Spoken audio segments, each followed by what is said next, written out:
Eastern Oregon's done a good job of answering the bell on the physical side of it, not allowing Idaho push them around early. Brody Robery underneath of Jackson Rasmussen from one Meridian man to another to tie the game. And in bunches, and they got the ability to knock them down, and that's why they got this lead so far. They've made 3 already out of 4 made field goals. Blasting game. An answer from the left corner. Take it all the way to the hoop. Shorter from her Grand Canyon Antelope in. Post Falls native. So an Idahoan playing in his home state.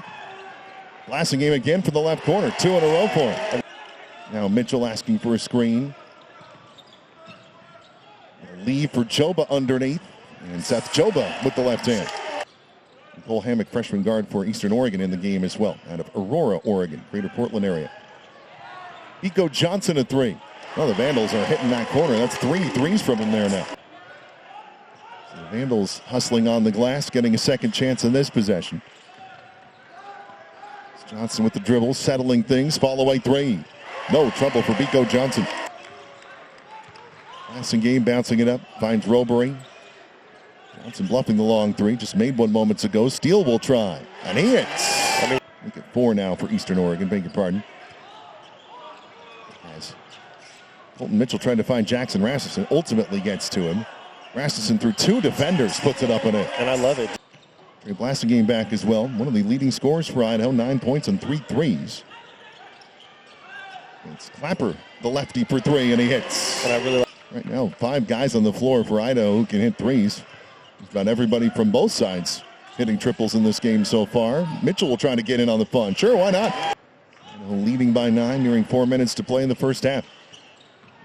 Pico Johnson lost it momentarily. Mitchell looking for 2. It's another 3. It's 2 in a row for him. Idaho quickly the other way. Pico Johnson getting it to spin in and 1. Jack Payne bringing it up. He's been a little quiet scoring offensively in this game as Mitchell drives, laying too much, but then Brody Robery cleans it up.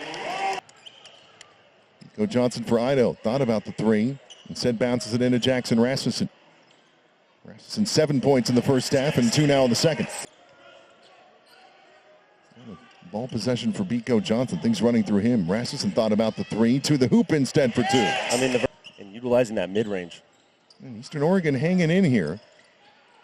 A cut to Payne. Easy 2 that time. Yeah. And the 8th turnover for Eastern Oregon. Turnovers again are about even in this one now.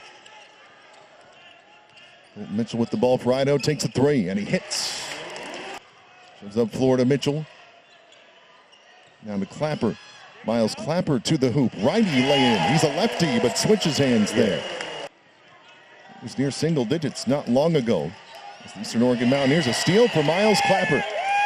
Clapper to the hoop and a righty lay-in in regulation.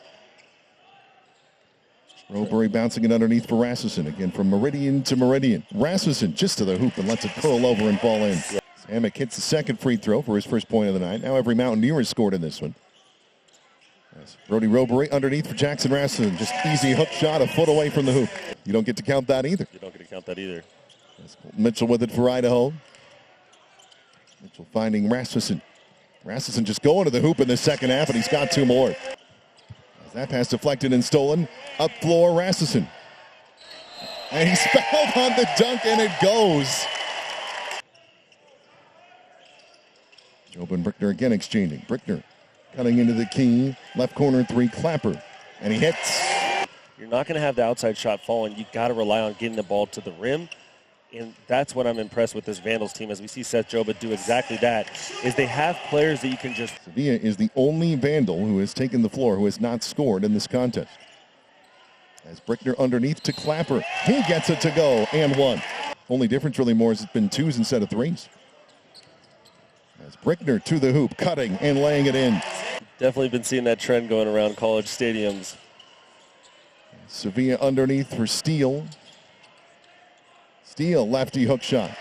Coach, you just had a big win over Eastern Oregon. What are your thoughts on what you saw in the game? Yeah, look, that's a good team. I think they deserve a lot of credit. They shot the basketball really, really well in that first half and kind of had us on our heels. I was proud of the way our guys responded in the second half. Thought defensively we really locked in and did a better job on the glass as well. Took away the three-point line and continued to execute pretty well offensively. So a lot to learn from this game, but proud of our second half response.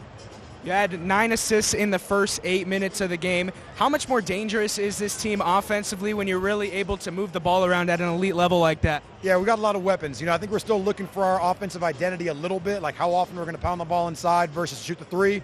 But I think, you know, we hopefully can force defenses to pick their poison a little bit. So if they really focus on us interiorly, we'll be able to shoot some threes. If they take away the three-point line, we can pound it inside. So, look, I'm proud of our guys. They battled. They protected home court. And I also want to say a big thank you to all the Vandal fans who are out here. This environment was awesome. The energy was fantastic when you're going to need them all year long. Going back to what you were just saying about the threes, 34 threes shot in the first half between these two teams. What adjustments did you make when this game, you know, quickly kind of became a three-point barrage? Yeah, you know, that's a good three-point shooting team. They did the same thing to Eastern Washington. They have a lot of guys who can shoot the basketball, and if you don't fully stick and take away that three on your closeouts, they're going to shoot it right over the top of you. And so it took our guys a little while to really understand that, but I thought they played with much more urgency on that side of the ball in the second half. So it's a good response. Thanks, Coach. Thank you. Go Vandals.